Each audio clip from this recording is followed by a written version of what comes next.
Hola, amado Desactiva profesor. tu imagen. Bueno, profesor y compañeros todos, tengan ustedes muy buenas tardes.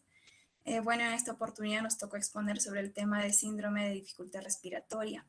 Para ello, los integrantes somos Alarcón Cusidaría, Areste Lizarazo Henry, Aujapuquia Zárate Rosemary, Valdeón Sánchez Luz Vilma y Cáceres Quispe Cintia. Les voy a pasar a hablar lo que es la enfermedad del síndrome de dificultad respiratoria.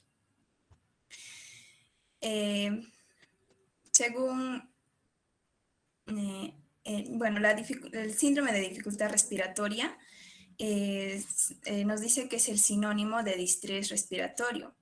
Esto comprende a una serie de patologías que se manifiestan clínicamente en la etapa respiratoria, tales como el aleteo nasal, el tiraje subintercostal, la retracción sifoidea, el bamboleo torácico abdominal. Son manifestaciones clínicas que ya sea a la auscultación y a la percusión, también a la palpación se puede notar. También sabemos que el síndrome de dificultad respiratoria es un cuadro respiratorio agudo donde afecta exclusivamente a recién nacidos pretérmino, antes de las 35 a 37 semanas, menores de 35 a 37 semanas de edad gestacional.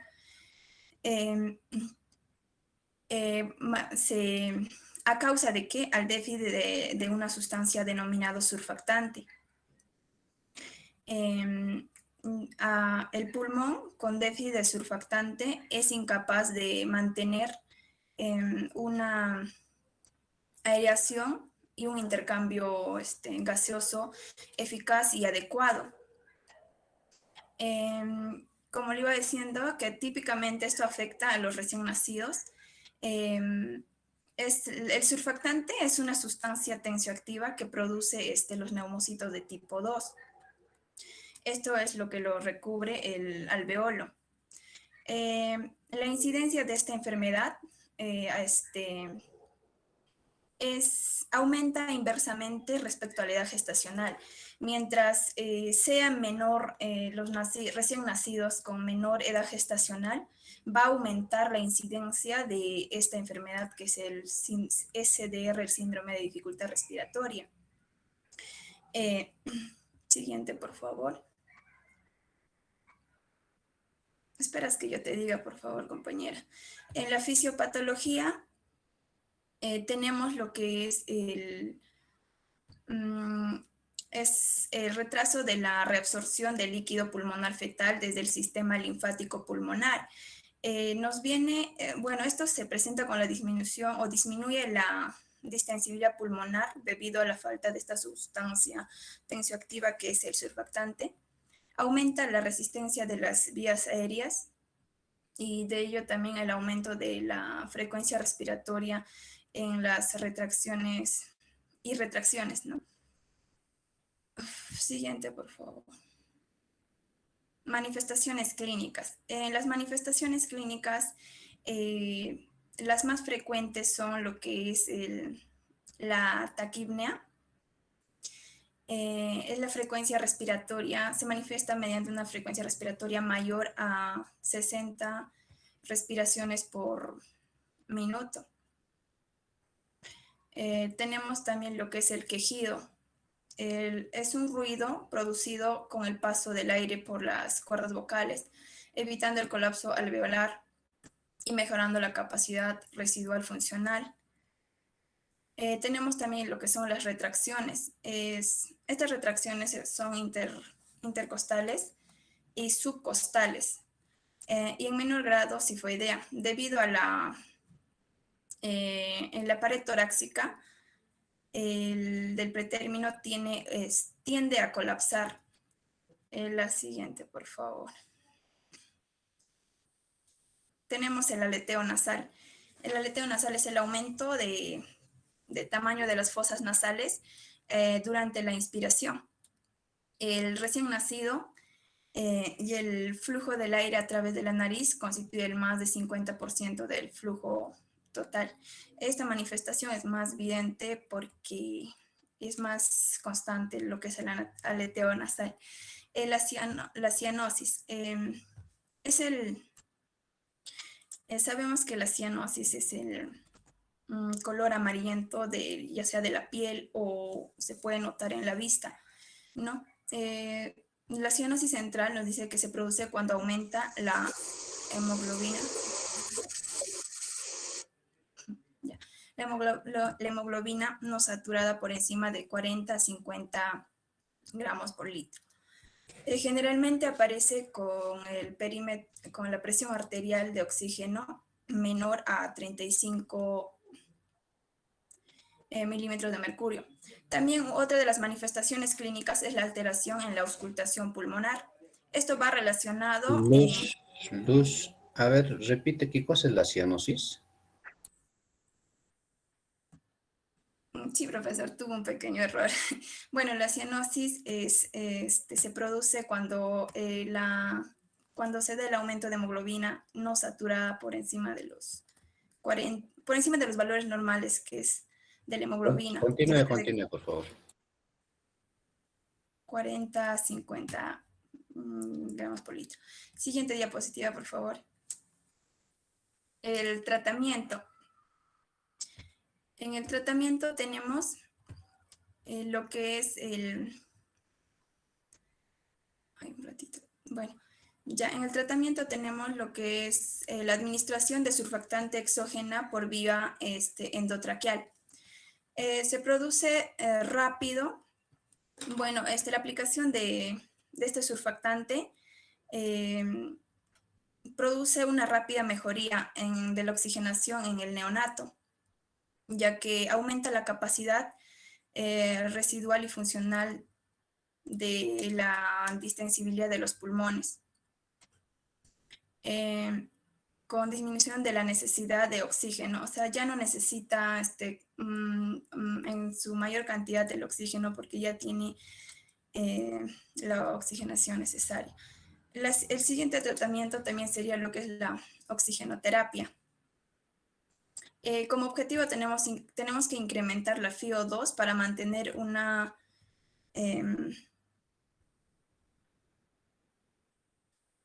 perdón.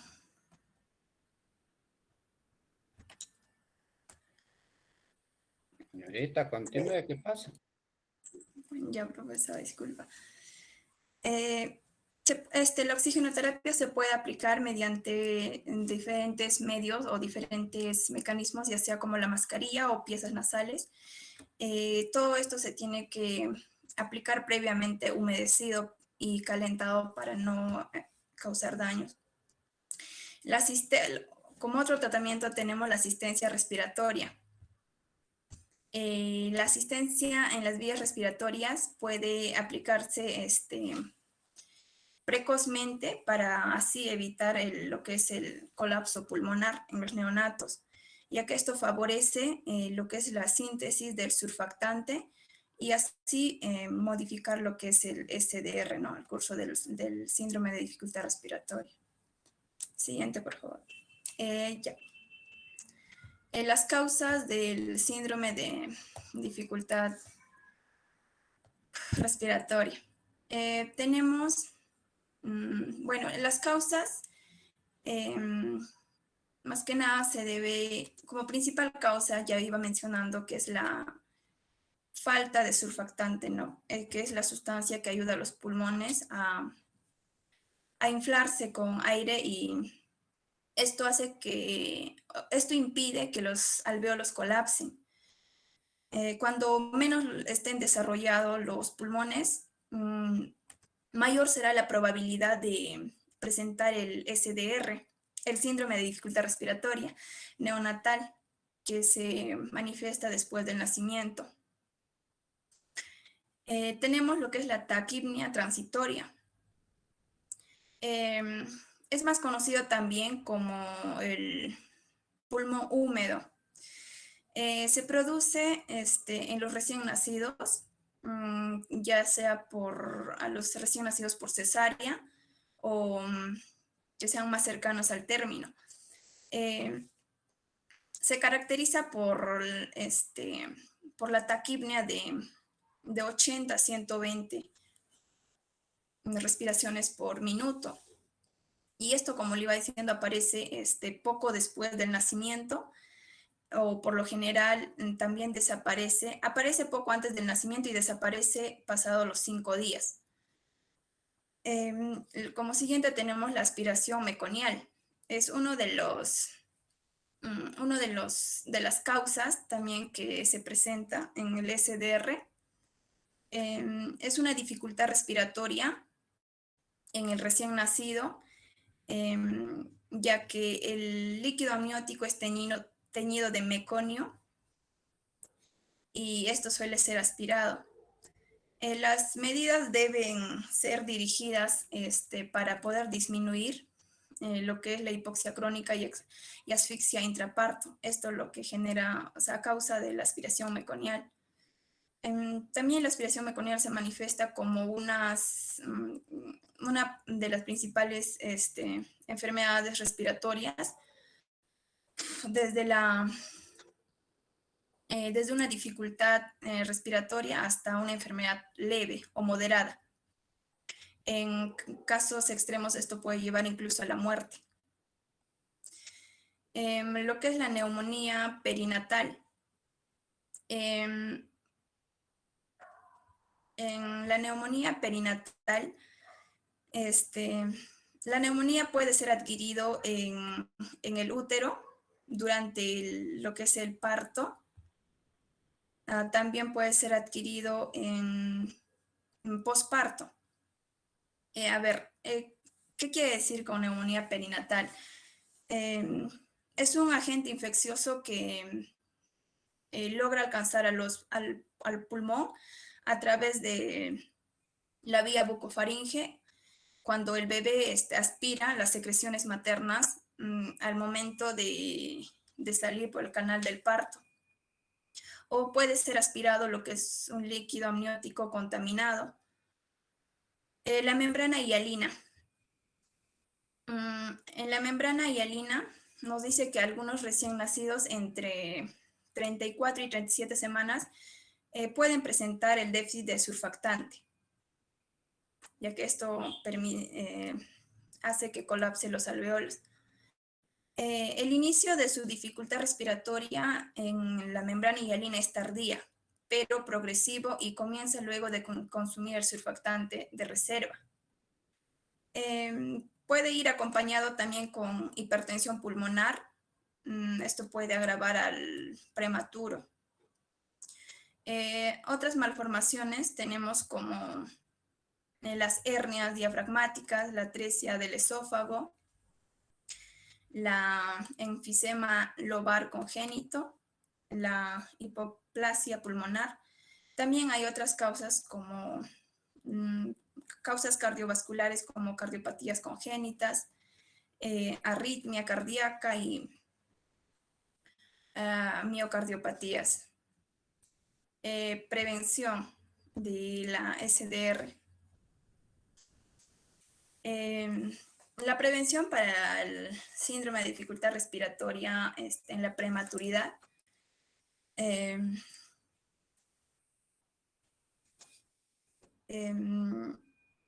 es tratar más que nada lo que es la hipoxemia, ¿no? Evitar enfriamientos en la sala de partos al momento de recibir a los neonatos. También prevenir lo que es la acidosis metabólica. Tenemos también, mantener al niño en un ambiente térmico neutral para disminuir los requerimientos de oxígeno al mínimo. Una vez establecida la enfermedad, solo se pueden corregir las alteraciones de la homeostasis, lo que es el equilibrio interno del neonato. De esta manera se va a acelerar la maduración del pulmón. El siguiente, por favor. Ya, los factores de riesgo. Los factores de riesgo La SDR mayormente se da con frecuencia es en la prematuridad, ya que en la prematuridad a los recién nacidos pretérminos no han completado madurar lo que son sus pulmones, ¿no? Entonces se da con frecuencia en neonatos prematuros. También en madres con antecedentes de diabetes y otros factores genéticos, también se ven factores genéticos. Las malformaciones torácicas que, que producen lo que es la hipoplasia. También uno de los factores es la hernia diafragmática. Se puede dar con mayor frecuencia la SDR y también aumenta el riesgo de la deficiencia de surfactante. Todas estas malformaciones torácicas hacen que carezca esta sustancia tensioactiva que es el surfactante. También otro de los factores es la asfixia perinatal en los niños prematuros y la cesárea sin trabajo de parto. Siguiente, por favor. Bueno, eso le pasó a mi compañera para que pueda continuar.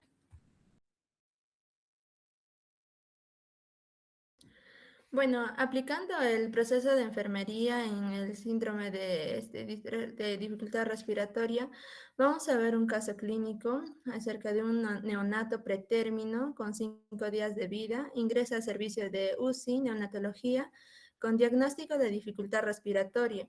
Presenta la exploración, regular estado general, aleteo nasal, quejido respiratorio, según el test de Silberman, 4 retracciones del recién nacido, de los músculos accesorios, fatiga, debilidad generalizada, discomfort por esfuerzo y cianosis.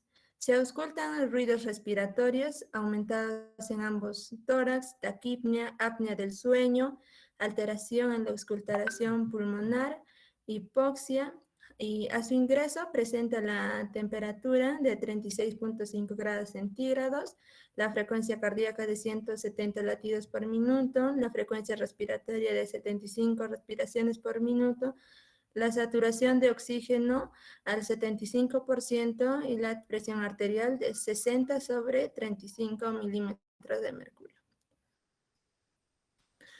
Los diagnósticos de enfermería que se... A ver, Rosemary, vamos a precisar tu exposición.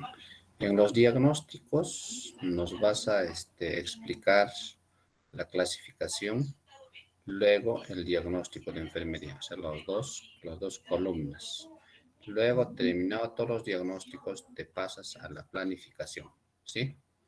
Planificación sí, todo nos vas a explicar. Adelante. Y en la clasificación de datos, según en el dominio 3, la eliminación e intercambio de la clase 4, que es la función respiratoria, en la clasificación de datos vamos a encontrar lo que es la frecuencia respiratoria, que es de 75 respiraciones por minuto, la frecuencia cardíaca de 170 por minuto, la saturación de oxígeno del 75%, cianosis, disnea, aleteo nasal, apnea y taquipnea. Según esta clasificación de datos, se formula el diagnóstico de enfermería, que va a ser el deterioro del intercambio gaseoso relacionado a cambios de la membrana alveolo capilar, que va a estar evidenciado por los signos y síntomas, que son la cianosis, la respiración anormal, que es la frecuencia respiratoria de 75 respiraciones por minuto, la frecuencia cardíaca de 170 por minuto y la saturación de oxígeno de 75%. En el siguiente diagnóstico, según el dominio 4 de la actividad reposo de la clase 5 de la respuesta pulmonar, en la clasificación de datos tenemos el aleteo nasal, la taquipnea, alteración del movimiento de los músculos respiratorios y la disnea. Según esta clasificación de datos, se formula el diagnóstico de enfermería, que va a ser el patrón respiratorio ineficaz relacionado a fatiga de los músculos respiratorios, que va a estar evidenciado por el aleteo nasal, la taquipnea y alteración de los músculos respiratorios, con frecuencia cardíaca de 170 latidos por minuto, con una frecuencia respiratoria de 75 respiraciones por minuto y una saturación de oxígeno al 75%. Y como tercer diagnóstico, vamos a tener en el dominio 4 de la actividad de reposo, en la clasificación de datos, la debilidad generalizada, el discomfort por esfuerzo, el diagnóstico de enfermería, que es la intolerancia a la actividad, relacional desequilibrio entre el aporte y demanda de oxígeno, que va a estar evidenciado por fatiga y disnea de esfuerzo. El cuarto diagnóstico, según el dominio 4 de la actividad reposo, en la clase 3, con la clasificación de datos, la apnea, taquipnea, retracciones de los músculos accesorios, se formula el diagnóstico de enfermería, que es la fatiga relacionada a afección fisiológica, que es la enfermedad de la enfermedad de síndrome de distrés respiratorio, ¿no? Que va a estar evidenciado por la energía insuficiente en la apnea. Luego, de acuerdo a los diagnósticos formulados, se va a pasar a la planificación. En la planificación, según el primer diagnóstico, que es el patrón respiratorio ineficaz, que está relacionado a la fatiga de los músculos respiratorios, evidenciada por el aleteo nasal, la taquipnea y alteración de los músculos respiratorios, con la frecuencia cardíaca de 170 latidos por minuto, una frecuencia respiratoria de 75 respiraciones por minuto y una saturación de oxígeno al 75%. Según este diagnóstico, se va a formular el objetivo, que va a ser los resultados esperados, según el NOC, que va a ser el estado respiratorio, que el recién nacido mantendrá la permeabilidad de las vías aéreas durante su hospitalización, teniendo los indicadores de la frecuencia respiratoria con una puntuación basal de 3 y que vamos a querer lograr una puntuación de 5. Y las intervenciones que se va a realizar según el NIC es la oxigenoterapia y la monitorización respiratoria. Y en la oxigenoterapia, las actividades de enfermería que se va a realizar va a ser preparar el equipo de oxígeno y administrar de un sistema calefactor y humidificado. O sea que el oxígeno que se va a administrar al neonato tiene que estar calefactado y humidificado para que esto evite la resequedad de la mucosa. Y también otra actividad va a ser eliminar las secreciones bucales, nasales y traqueales, si procede, ¿no? Controlar la saturación de oxígeno con el pulsioxímetro. Y de otra actividad de enfermería es mantener.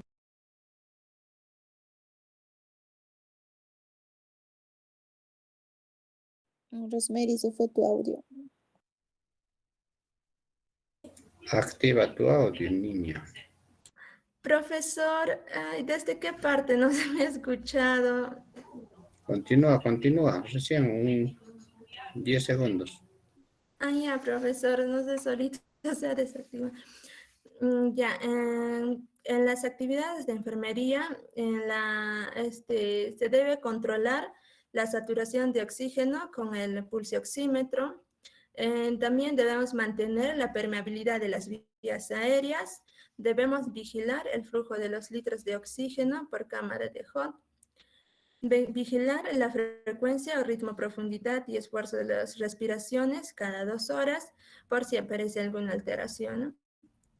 Observar si se producen los ruidos, las respiraciones con presencia de ruidos como estritores o ronquidos. La planificación en el segundo diagnóstico de enfermería es el deterioro del intercambio gaseoso relacionado a cambios de la membrana alveolo-capilar, que está evidenciado por la respiración anormal con una frecuencia respiratoria de 75 por minuto, frecuencia cardíaca de 170 por minuto y la saturación de oxígeno de 75% y que presenta cianosis. Los resultados esperados, que son los objetivos según el NOC, es el estado respiratorio, que el recién nacido va a mejorar el intercambio de gases. Eso va a ser nuestro objetivo, ¿no? Y según los indicadores, que es la cianosis con una puntuación basal de 3, que vamos a querer lograr a una puntuación 5. Las intervenciones de enfermería según el NIC va a ser el manejo de las vías aéreas, realizando las actividades de enfermería como administrar el surfactante pulmonar, auscultar los sonidos respiratorios, administrar oxígeno humidificado, colocar al recién nacido en posición de distrés, que es la posición de cúbito supino, con el cuello discretamente hiperextendido para abrir la epiglotis y mejorar el intercambio de gases.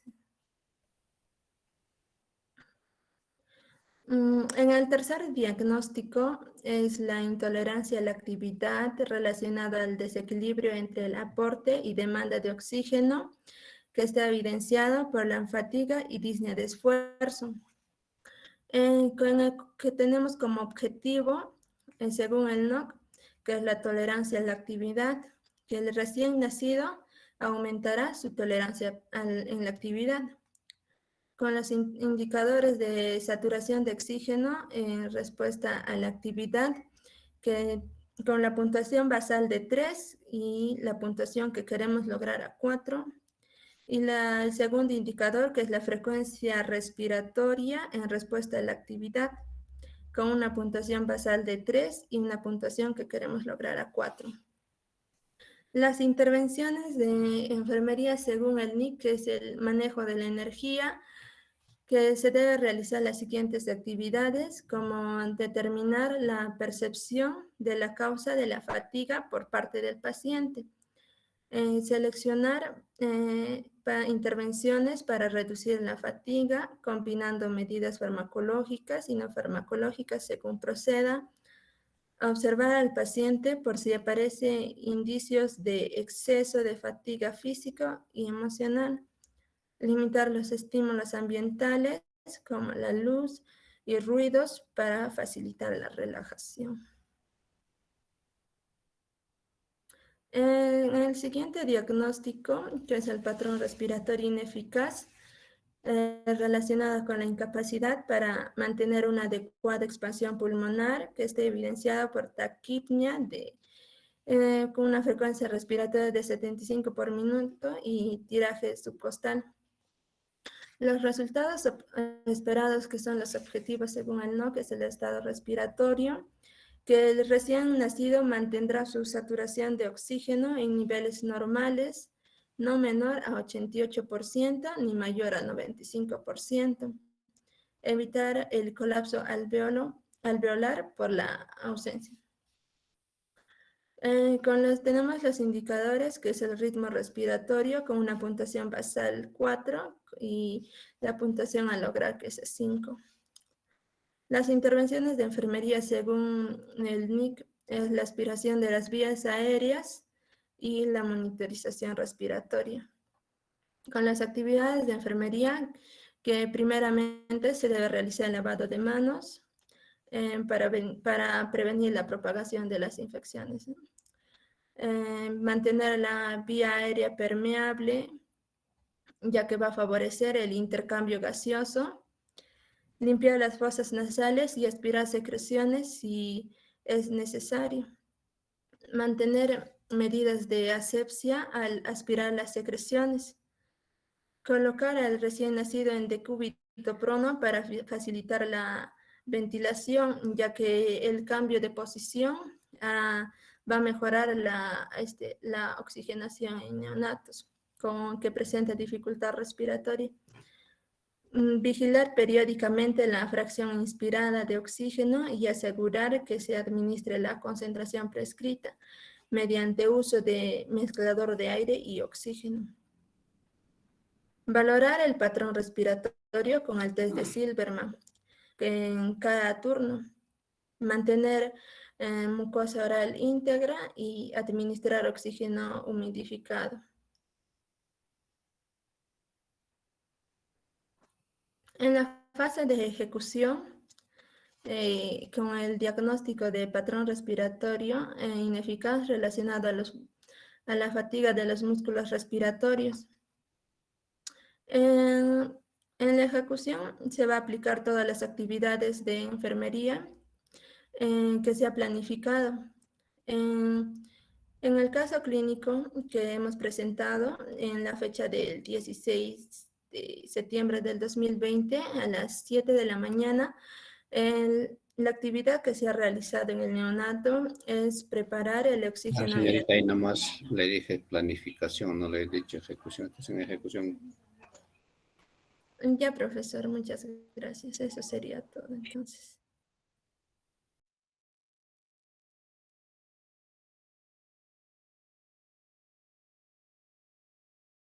Activen cámara.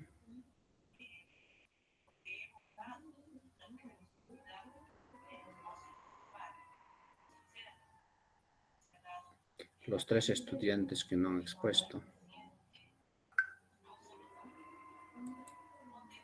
Judith Canales Romaní. 15% de todos los nacimientos. Esto está dado de forma global. Y también en los siguientes puntos, como se está observando, aquel que tiene mayor porcentaje en este caso son en los embarazos post-término, ¿no? Esto a diferencia de los embarazos de 37 semanas y también del embarazo a término. Ahora, de estos porcentajes presentados, solamente el 5 al 10% suelen presentar síndrome de aspiración meconial. De igual forma, esta estadística nos manifiesta que en las últimas 4 décadas se reporta una disminución en la mortalidad que llegó a ser del 40% a menos del 5%. Siguiente, profesor, por favor. Ahora, en esta epidemiología que fue realizada por el Instituto Nacional Materno Perinatal de 2015 al 2016, en el primer gráfico nos muestra las principales causas de mortalidad en el Perú. Se observa que como primera causa se encuentra la malformación congénita, seguida de las infecciones y dentro de ella, también las asfixias, ¿no? Que se encuentran como tercer lugar, tal como se está observando. Dentro de ella se encuentra el síndrome de aspiración meconial, que se suele caracterizarse también porque el neonato suele presentar asfixia. En relación al siguiente gráfico, en este punto se refiere a las causas básicas de mortalidad reducible, el cual quiere decir que son causas o patologías las cuales de alguna forma podrían prevenirse antes de que estas causen algún tipo de anomalía en el neonato, ¿no? Siendo ellas la asfixia, que se encuentra con un 27%, también el síndrome respiratorio con un 15%. Y dentro de ella, pues también se encuentran las infecciones, ¿no? Con un 58%. Siguiente, profesor. Bien, ahora vamos a hablar acerca de la fisiopatología. Primero, antes de hablar del líquido amniótico teñido de meconio, vamos a tener en cuenta algunos factores que de alguna forma contribuyen a ello. Dentro de ello está la maduración, que se refiere a la edad gestacional tanto a término como post-término, que de alguna forma son factores que van a contribuir a la aspiración meconial. También se encuentra la hipoxia aguda y la hipoxia crónica. Juntamente con la maduración y la hipoxia tanto aguda como crónica, estos van a contribuir a que en el neonato, sobre todo esto durante la gestación, se genere el peristaltismo intestinal y que esto a su vez genere la estimulación del esfínter anal, los cuales van a contribuir a que haya una evacuación del meconio, generándose así el líquido amniótico teñido de meconio. Ahora, al haber esto, lo que va a causar es que el neonato genere las respiraciones jadeantes, generando así la aspiración meconial. Ahora, al haber ya aspiración meconial, lo que va a pasar acá es que estos se van a presentar diferentes anomalías, dependiendo generalmente por la obstrucción de vía aérea, la inflamación química, como también la inactivación del surfactante. En la obstrucción de vía aérea, esta se realiza generalmente por una obstrucción parcial o total. Cuando hay una obstrucción parcial, va a haber un atrapamiento aéreo, lo cual va a contribuir a una fuga aérea. Está contribuyendo a su vez a que se presente una acidosis, una hipercapnia o la hipoxemia. En la inflamación química, la cual también contribuye a una neumonitis química, va a contribuir a que se presente niveles bajos de oxígeno en la sangre del neonato, también contribuyen a una hipoxemia y a su vez a una hipoxia tisular. Así, de igual forma que la fuga aérea va a contribuir a una acidosis, una hipercapnia y a la hipoxemia. Ahora, en la inactivación del surfactante, justamente del surfactante, una de sus funciones suele ser la disminución o evitar la telectasia. Y al haber aspiración meconial, genera inactivación del surfactante y a su vez esto genera telectasia, hipoventilación y aumento del shock intrapulmonar. Y estos, juntamente con la hipoxia tisular y la fuga aérea, van a contribuir a una hipertensión pulmonar, que estos ya contribuyen a mayores anomalías, ¿no? Incluso generando la mortalidad del neonato. Ahora, en la etiología, lo que se va a ver generalmente se presenta aspiración de meconio por una presencia de episodio asfíctico previo, ¿no? Justamente lo que mencionaba anteriormente. Al haber aspiración, bueno, al haber asfixia del neonato, se genera que el neonato genere aspiraciones jadeantes, lo cual contribuye a la aspiración meconial. También se presenta por una asociación con listeriosis congénita, es decir, que puede haber aspiración meconial debido a la presencia de una bacteria, el cual si bien no es tan frecuente, también al presentarse puede presentar sintomatologías muy graves. Ahora, también dentro de ello vamos a encontrar los factores de riesgo predisponentes, en el cual está que el RN sea post-término, ¿no? Que sea un RN a término o que sea un RN con una edad gestacional mayor a 42, una asfixia, también la asfixia perinatal, el retardo en crecimiento intrauterino, el RN mayor de 24 semanas. También en este caso se encuentran la diabetes gestacional y que la madre haya presentado durante el embarazo la hipertensión arterial. Bien, en las manifestaciones clínicas suele presentarse generalmente la taquipnia, el aleteo nasal, la retracción intercostal, el quejido y cianosis, las cuales son signos propios de la dificultad respiratoria. De igual forma, la obstrucción de la vía aérea, ¿no? Justamente a lo que mencionaba anteriormente, la cual puede ser tanto parcial o total. Y esto va a depender, bueno, que se genere una obstrucción de la vía aérea va a depender de la cantidad de meconio que se haya aspirado, asimismo de la consistencia del área respiratoria comprometida. Es decir, que si se llega a aspirar meconio, el cual llegó hasta los alveolos, esto generará mayor grado de dificultad a diferencia de que se haya aspirado solamente hasta la tráquea. Y también se van a presentar otras anomalías pulmonares, tal como la atelectasia, el síndrome de respiratorio, ¿no? Y entre otros. Siguiente profesor, por favor. Bien, en los factores de riesgo, se considera todo factor de riesgo aquel que va a generar sufrimiento fetal durante el embarazo, ¿no? En este caso vamos a ver también que se puede presentar por un crecimiento intrauterino retardado, por patrones anormales de una frecuencia cardíaca fetal, por un parto distóxico, por una acidosis neonatal. Cuando se valora de que el neonato presenta una acidosis, esta debe ser tratada inmediatamente, ¿no? Porque esto genera mayores riesgos en el neonato. Igual forma el embarazo prolongado. Mencionaba de que una causa que originaba pues el síndrome de aspiración meconial era justamente que sea un feto post-término, ¿no? También la diabetes mellitus materna, el tabaquismo, el prolapso del cordón, una enfermedad cardiovascular o respiratoria y el desprendimiento de la placenta. Bien, en los diagnósticos vamos a ver, primero, antes de realizar el diagnóstico se debe tener en cuenta que haya presencia de líquido amniótico tenido de meconio, como también que el neonato presente dificultad respiratoria. Dentro del diagnóstico, el más importante llega a ser la radiografía de tórax, ya que mediante ella se va a poder observar, ¿no? Si que el neonato presenta meconio entre las vías aéreas.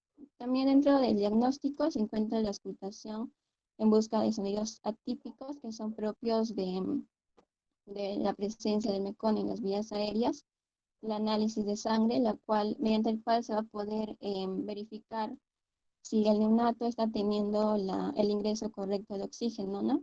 También acá vamos a poder ver la presión de oxígeno correcta y la presión de CO2. El laringoscopio, mediante el cual se va a poder realizar la aspiración de meconio en la tráquea, la ecocardiografía y los hemocultivos. Los hemocultivos se van a realizar para poder descartar un tipo de infección causado por meconio. Siguiente, profesor. Bien. En el tratamiento, en este punto vamos a ver primeramente el tratamiento del síndrome de aspiración meconial leve. Si el RN presentara buen estado general, se realizará incluso con un RX de tórax anormal. Un ratito. José Luis, por favor, capture pantalla. Ya, profesor.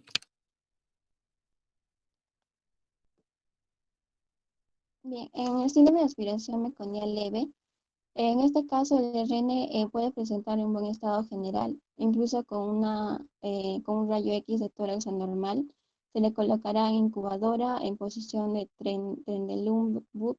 Trendelenburg y se realizará fisioterapia eficaz. También se abrirá la hoja de control de distrés respiratorio y se valorará de forma horaria, ¿no? Vigilándolos permanentemente hasta su estabilización cardiorrespiratoria. En este caso, si la frecuencia respiratoria es 90 respiraciones por minuto, se suspenderá la alimentación oral, se colocará sonda nasogástrica o orogástrica, ¿no? Dependiendo del estado del neonato, abierta y en goteos. En el tratamiento general del síndrome de aspiración meconial, en este caso se hospitalizará al neonato en UCI, en el cual se podrá realizar una vigilancia estricta en relación a la dificultad respiratoria que presente. También se va a proporcionar ambiente térmico neutral. Se va a realizar los exámenes de laboratorio iniciales, justamente lo que mencionaba anteriormente, ¿no? En el diagnóstico.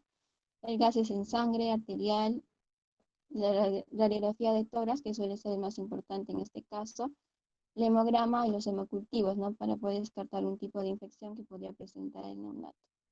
Los exámenes generales, tanto la glicemia, la calcemia, los electrolitos plasmáticos y la función renal. En el monitoreo estricto de la hemodinamia de la presión arterial invasiva. En este punto se tendrá que brindar una buena oxigenación al neonato para poder evitar que haya una pérdida, ¿no? de oxígeno y que el neonato empeore la situación. Y en este caso se va a recomendar cateterización de arteria umbilical en pacientes con requerimientos de PO2 mayor o igual a 0,4 o en ventilación mecánica para medición de pH y gases arteriales. También se brindará una alimentación enteral y esto va a depender de la estabilidad hemodinámica y respiratoria. La alimentación también puede ser dada por la orogástrica, ¿no? En caso haya una indicación que nada por vía oral. Se dará la pseudoanalgesia en pacientes que lo requieran con fentanil. Si existe sospecha de infección con natal, se considerará el uso de antibióticos de primera línea, los cuales son la ampicilina y la gentamicina. La administración del surfactante para reducir la severidad del estrés respiratorio. En relación al surfactante, en la fisiopatología mencionaba que justamente una de las funciones que tiene ella es evitar la atelectasia, ¿no? Y si no se administra el surfactante, pues podría ser una de las sintomatologías que se presente y que podría empeorar el cuadro del neonato. Bien, también en pacientes con síndrome de aspiración meconial severo, conectados a ventilación mecánica con PO2 mayor de 0,5 y una presión media de vía aérea mayor de 10 a 12 centímetros de H2O. Se podrá administrar hasta 4 dosis de surfactante vía endotraqueal de 100 a 150 miligramos por kilogramo cada 6 horas. En el manejo respiratorio se brindará la oxigenoterapia, iniciando rápidamente aportes altos de oxígeno en halo para lograr saturación de 92 a 95%, reductal u oxemia de 70 a 90 milímetros de mercurio. El halo se refiere justamente a lo que se ve en la imagen, ¿no? A esta cápsula que tiene el neonato en imagen. También se realizará la ventilación mecánica, la cual está indicada si el RN cursa con deterioro clínico con un pH menor de 7,25 y una presión de CO2 mayor de 60 milímetros de mercurio, o si no se logra mantener la presión de oxígeno mayor o igual a 50 milímetros de mercurio, una saturación mayor a 90% con un FiO2 de 0,7 a 0,8 más. También se debe considerar el uso de ventilación oscilatoria de alta frecuencia en pacientes que no responden a la ventilación convencional. Ahora, en la prevención, lo que generalmente se debe prevenir para evitar el síndrome de aspiración meconial es en la disminución de partos de embarazos posttérminos, que justamente son uno de los factores que contribuyen a este síndrome. De igual forma, la supervisión continuada de la saturación fetal de oxígeno y del ritmo cardíaco. Acá también, de igual manera, poder realizar los controles prenatales, ¿no? En el embarazo para poder evitar o vigilar a una gestación que presente diabetes gestacional o que presente también hipertensión arterial. Ahora, según los nuevos estudios, se encuentra la amnioinfusión, la cual consiste en la introducción de una solución fisiológica estéril en el interior del útero con el objetivo de aumentar el volumen de líquido intrauterino. En caso se presente durante el embarazo, esta se va a administrar por la vía abdominal. Y cuando sea antes del inicio del parto, mientras que durante el parto se prefiere el acceso transcervical.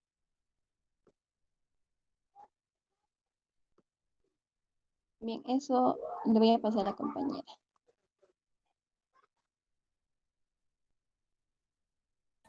Ahí paramos. Es hora. La segunda parte, por favor. Va a continuar la siguiente clase. ¿Quién ha salido? ¿Sorteada?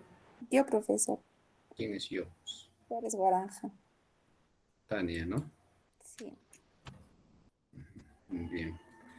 Entonces así quedamos, jóvenes. Esas tres patologías son similares, ¿no? El tiempo va a ser muy corto. Bien, jóvenes, buenas noches a cada uno de ustedes. No se olviden que el día lunes la práctica continúa en la modalidad virtual. Buenas noches, una vez más.